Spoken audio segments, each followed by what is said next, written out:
Hello everyone, welcome back to my channel. And आज की video में मैं बताना चाह रहा हूँ कि how I score 90 plus in my all domain subject in my class 12th boards. Okay, so मैंने ज़्यादा की पढ़ाई नहीं करी है, फिर भी मेरे 90 प्लस कैसे आए हैं मैं पहले तो इस वीडियो में ये बताऊँगा। एंड मैंने क्या क्या चीज़ें फॉलो करी हैं। एंड मैं ये भी बताना चाहता हूँ कि मैं अपने क्लास 12th में मैं ऐसा बच्चा बिल्कुल नहीं जो फ्रंट रो में बैठ के पूरे टाइम से पढ़ाई करता रहता था, बिल्कुल नहीं। एंड मैं ये चीज़ बिल्कुल दावे के साथ कह सकता हूँ कि इतनी मस्ती मैंने अपने गवर्नमेंट स्कूल में लास्ट बेंच पे बैठी करी है, उतना किसी ने नहीं करा। पूरी क्लास में किसी ने नहीं करा वो जितनी ज़्यादा हमारे ग्रुप ने करी थी, जितनी मैंने करी थी पर्सनली। फिर भी मेरे इतने अच्छे नंबर कैसे आए, मैं इस वीडियो में ये बताना चाहता हूँ। देखो, रातों रात तो नहीं पढ़ा मैंने, इतना तो मैं बता देता हूँ, बट मेन क्लियर कंसिस्टेंसी। मैंने अगस्त जुलाई में उसके बाद से मैंने अच्छा खासा सिलेबस कवर अपना करना शुरू कर दिया था काफ़ी टाइम पे। एंड मैं एक इससे सीक्रेट कह सकते हैं जो भी हो, बट मैं एक डायरी मेंटेन करता था हमेशा से, जिसके अंदर मैं अपने डेली टारगेट्स करता था, वीकली टारगेट और मंथली टारगेट्स। तो ये चीज़ बहुत ज़्यादा ही इंपॉर्टेंट है कि तुम अपने डेली टारगेट्स और मंथली एंड वीकली को हर एक चीज़ को डिवाइड कर रखो कि तुमको कितने टाइम में तुम्हारा कितना पोर्शन ऑफ द सिलेबस ख़त्म करना है एंड किस तरीके से पढ़ना है, मैं यही बताता हूँ। सबसे पहले हम स्टार्ट करते हैं बिजनेस स्टडीज़ को। बिजनेस स्टडीज़ की तुम्हारी क्या अप्रोच करनी चाहिए मैं बताता हूँ। बिजनेस स्टडीज़ में फर्स्ट तुम्हें लेक्चर देखना है, या तुम स्कूल से पढ़ रहे हो, ट्यूशन से, जहाँ मर्जी नहीं पढ़ रहे हो तुम। मैं प्रेफर करता हूँ कि यूट्यूब से अगर तुम पढ़ रहे हो तो वेरी बेस्ट भाई, कोई तुम्हें पेड बैच लेने की जरूरत नहीं पड़ेगी किसी चीज़ के लिए। बस डायरेक्ट तुम अगर मुझसे पूछो तो रजिस्टर हो रहा है कि लेक्चर खोलो, लेक्चर देख लिया, तुमने पीपीटी रीड कर लो, उसके बाद सेल्फ नोट्स बना लो उस पीपीटी से। And must must must book read ज़रूर ही करनी है।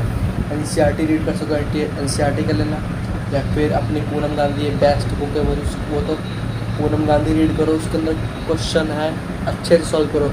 तुम्हें एक भी क्वेश्चन बैंक की नीड नहीं पड़ने वाली अगर तुमने सारे बुक के क्वेश्चन सॉल्व करे हैं तो। बुक के question is more than enough, बस यही करना है तुम्हें, ज़्यादा बिल्कुल नहीं करना। एंड मेन थिंग डेफिनेशंस वगैरह अच्छी तरीके से कीवर्ड जो होते हैं वो याद करके चलना, क्योंकि मैंने एंड टाइम पे जब मेरी पूनम गांधी बुक हो गई एंड मैंने सारे चैप्टर की रीड भी नहीं करी थी, जब मैंने सिर्फ एनसीईआरटी की रीड करी थी सिर्फ 4 से 5 दिन, इतना ही मैंने पढ़ा था, एनसीईआरटी रीड करी थी। एंड मेरे 92 आए हैं out of 100 in my class 12। तो समझ सकते हो कि एनसीईआरटी रीड करना कितनी ज़्यादा इंपॉर्टेंट है। एंड ज़्यादा बुक करने से कुछ नहीं फ़र्क पड़ेगा, बस एक ही बुक जो एनसीईआरटी है उसको अच्छे से रीड करना। अगर तुम्हें एनसीईआरटी डिफिकल्ट लग रही है तो उससे पहले पूनम गांधी रीड कर लो, उसके बाद तुम एनसीईआरटी भी जा सकते हो। एनसीईआरटी 2-3 बार रीड करोगे तुम्हें सारे कीवर्ड्स खुद बाय खुद पता चल जाएंगे। हाईलाइटर लेके बैठना, हाईलाइट कर देना। मैं अगली वीडियो में कोशिश करूँ कि अपनी पूनम गांधी की बुक दिखाऊँ, और जब तुम पूनम मेरी गांधी की बुक वीडियो देखोगे तो तुम्हें खुद समझ में आ जाएगा मैंने किस तरीके से बुक रीड करी थी एंड किस लेवल पे रीड करी थी। बस यही चीज़ करनी, इसमें ज़्यादा टाइम नहीं लगता, बस एक कंसिस्टेंसी लगती है कि तुम अपना चैप्टर्स आराम से ख़त्म कर पाओ। 12 चैप्टर एंड यकीन मानो वेरी ईजी, ठीक है भाई, 92 को स्कोर करें। एंड फिर हम आते हैं सेकेंडरी इकोनॉमिक्स में। इकोनॉमिक्स में मेरे आए थे 91 आउट ऑफ 100। एंड ये कैसे आए थे, बहुत सिंपल है। पहले तो जो बताया मैंने आपको वही करना है। सबसे पहले तो लेक्चर देखना है। मैं हर एक चीज़ का सबसे बेसिक बताता हूँ, कोई भी सब्जेक्ट पहले लेक्चर देख लो, उसके बाद तुम उसकी बुक रीड कर लो, जो भी उसकी थ्योरी वगैरह सारी रीड कर लो। एंड आफ्टर दैट तुम उससे क्वेश्चन प्रैक्टिस कर लेना बुक के भी, इससे ज़्यादा तुम्हें कुछ करने की जरूरत नहीं पड़ेगी। हाँ, बट मैंने एक चीज़ करी थी कि मैंने जो उशांत सर की बुक है विनर सीरीज़, मैंने वो फॉलो करी थी। एंड मैंने उस बुक के काफ़ी सारे क्वेश्चन करे थे, प्रीवियस ईयर क्वेश्चन करने से ये हो जाता है कि तुम्हारे को एक्सपीरियंस हो जाता है, तुम्हें काफ़ी ज़्यादा नॉलेज हो जाती है कि बोर्ड्स में किस तरीके के पेपर आने वाले हैं एंड किस तरीके के आ रहे हैं, और तुम प्रेडिक्ट भी कर लेते हो किस तरीके से पेपर आ रहे हैं, ठीक है भाई। तुम प्रेडिक्शन भी खुद ही से कर लो कि ऐसे ऐसे क्वेश्चन आने वाले हैं। मेन थिंग ये होती है, तुम्हारे अच्छे नंबर होगा पूरे शॉर्ट। मेरा फ्रेंड मेरे साथ का ही, उसके 96 आउट ऑफ 100 आए थे, यही करके बस मेरे ग्रुप में 4 लोग, तुम चारों के 90 प्लस आए हैं इकोनॉमिक्स में। तो समझ सकते हो इकोनॉमिक्स इतनी भी मुश्किल नहीं है, बट तुम्हें सही अप्रोच रखनी है, कंसिस्टेंसी के साथ पढ़ना है। मैं ये नहीं कह कि डेली पढ़ो, हफ्ते में 4 दिन पढ़ लो, 2 घंटे पढ़ लो, बस मोर देन इनफ। उसका तुम्हें कुछ करने की ज़रूरत नहीं पड़ेगी, बस यही करना, तुम्हें सिंपल स्टेप और कॉन्सेप्ट क्लियर रखने अपने। मौज मस्ती पूरी करनी। Accounts one of my favourite subject, इसमें मेरे 90 आउट ऑफ 100 आए थे।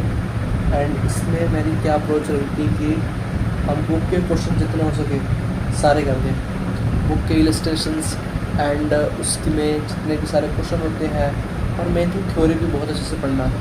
एंड मॉक्स मैंने करे थे, तो यही अप्रोच रहती है। एंड मैं अपनी डायरी दिखाता हूँ किस तरीके से करना है, ठीक है। डायरी जैसे कि मान लो मैं कोई से पेज खोल लेता हूँ, तो कुछ सब में लिख देंगे। वैसे तो किसी की प्लानर, मैं यहाँ पे जैसे प्लानर पी वाई क्यू करने मुझे ड्राइवर में टिक टिक मारता हुआ चल जाता था, जितने हो रहे मेरे टिक हो गए। उसके बाद मैंने ये बना रखा था, जैसे कि दिख रहा होगा, हाँ, यहाँ पे जितने भी सब बहुत ज़्यादा सब मैं टिक टिक करते हुए जा रहा हूँ भाई, ये चीज़ मैं फॉलो करता था personally. And I love making plans, मैं प्लान्स बनाता था, बहुत अच्छे तरीके से बनाता था, मेरे सारे दोस्तों को बनाता था, मैं हर एक साथ लेके चलता था सबको। ये बहुत इंपॉर्टेंट थिंग है। अगर तुम चाहते हो कि तुम्हारा दोस्त भी साथ में पढ़े, तुम साथ मिलकर प्लान बनाओ, साथ मिलकर फॉलो भी करो, which is very best idea. क्योंकि इससे तुम्हारे पास एक एडवांटेज मिलता है कि तुम साथ में कंपटीशन हो जाता है अच्छे तरीके से, तुम उससे सब मिलकर अच्छे से पढ़ते हो। मैं तुम्हें और भी चीज़ें दिखाता हूँ कि किस तरीके से मैंने अपने चीज़ों को टारगेट करा है, कंप्लीट करा है।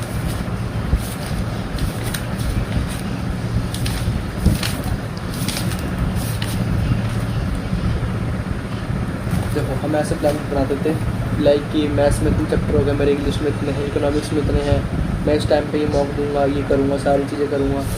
एवरी सिंगल प्लान मैंने इस डायरी में लिख रखा है, मैंने हर एक चीज़ का, ठीक है।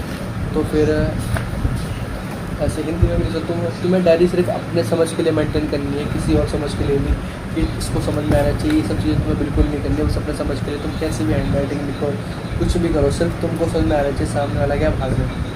तुम्हारे ऐसे ही अच्छे नंबर आएंगे कि तुम बस अपने पे ध्यान देना है, तुम्हें किस तरीके से कंफर्टेबल होकर चीज़ समझ में आ रही है और किस तरीके से तुम सारी चीज़ों को अच्छे से रिवाइज कर सको। तुम्हें को नोट्स भी बनाने हैं, अच्छे तरीके से notes banana is very very important. And time पे तुम्हारे पास रिवीजन करने के लिए सिर्फ तुम्हारे नोट्स ही होंगे, जिसको तुम 10 मिनट में पढ़ के पूरे चैप्टर याद कर सकते हो अच्छे तरीके से, फॉर्मूले वगैरह याद कर सकते हो। तो यही चीज़ और ज़्यादा कुछ नहीं करना तुम्हें, सिर्फ लेक्चर, उसके बाद बुक रीड, लेक्चर कर लिया, बुक रीड कर ली, उसके बाद तुमने नोट्स बना लिए and question practice, that's it. और कुछ तुम्हें रेफरेंस बुक ज़्यादा करने की जरूरत नहीं है, ज़्यादा कुछ मॉक्स करने की जरूरत नहीं है, या फिर ज़्यादा चीज़ें तुम्हें 10-10 बुक उठा के तो बिल्कुल ही मत देखना, अलग अलग बुक बिल्कुल मत फॉलो करना कि मैथ्स में तुम एनसीईआरटी कर लो, आर एस अग्रवाल कर लो, आर डी शर्मा कर लो, मत करना। 2 बुक मोर देन इनफ होती है तुम्हारी एनसीईआरटी के अलावा, तो एनसीईआरटी तो इतनी इनफ नहीं होती मैथ्स में। बट अगर हम बात करेंगे अकाउंट्स में, तो अकाउंट्स में तुम्हारे पास सिर्फ टी एस ग्रेवाल कर लेना, मोर देन इनफ। ये मत सोचना कि टी एस ग्रेवाल कर लूँ, उसके बाद टी के गोयल कर लूँ, या फिर उसके बाद एक और सब्जेक्ट कर लूँ, ये सारी चीज़ें कर लूँ, ये सब नहीं करने तुम्हें सिंपल अपनी टी एस ग्रेवाल खत्म करनी है। उसके बाद तुमने अगर विनर सीरीज लगा ली प्रीवियस ईयर क्वेश्चन की, तो सोने पर सुहागा, दैट्स इट, तुम्हें यही करना है। तो आज की वीडियो में इतना ही। मुझे जितना एक्सपीरियंस था, जिस हिसाब से मेरे नंबर आए हैं, मैंने सारी चीज़ें आपके साथ शेयर कर दी है। एंड कोई भी डाउट हो एंड चाहते हैं कि मैं किसी भी स्पेसिफिक सब्जेक्ट पर वीडियो बनाऊँ, तो फिर मुझे let me know in the comment section, मैं उसके ऊपर जरूर वीडियोज़ बनाऊँगा। एंड मुझे एक्सपेक्ट नहीं था कि मेरी लास्ट वाली वीडियोज़ पे 20 व्यूज़ आएंगे, वेरी स्मॉल नंबर तुम सबके लिए, बट मुझे एक्सपेक्ट नहीं था कि 0, 2, 4 ऐसे आएंगे, but hopefully 20 views. So thank you so much. And इस वीडियो पे मैं चाहता हूँ कि 50 व्यूज़ तो आ जाए, आई विश ऐसा। एंड नहीं आया तो कोई बात नहीं, मैं आपको ऑल द बेस्ट बोलता हूँ कि आने वाली वीडियोज़ में और कितनी प्रिपरेशन करूँगा एंड और अच्छी वीडियोज़ बनाऊँगा, ताकि आपके लिए बिल्कुल हेल्पफुल हो सके। And that's it for the video, and thank you so much for watching, bye.